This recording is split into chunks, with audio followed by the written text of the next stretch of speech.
This memory foam mattress was gifted to me, so let's open it and look at it closely. This mattress arrives vacuum sealed, and we have this little tool that helps us to open it. So we're gonna start by removing this tape. And you wanna make sure to go nice and gentle and not to cut the top layer, because if you do that, it's just gonna jump out. We're gonna unroll it. And now we're gonna go ahead and open this layer. So here's how it looks once it's right out of the box. As you can see, it partially did take its shape, but it needs a little bit more time to fully fluff up and not have this bend.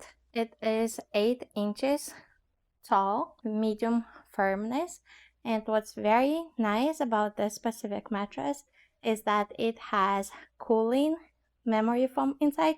So when you are sleeping on it, and even in the hot summer days, it's gonna give you a cooling effect, which is very nice. And it relieves your pressure points, so it is extremely comfortable to sleep on. So this is how it looks. And here's how it looks once it had enough time to fully fluff up. As you can see, there's no any dents or anything. Super comfortable to sleep on. It has this memory foam, so it takes the shape of your body. Extremely comfortable. Very nice mattress. Really like it. Totally recommend it.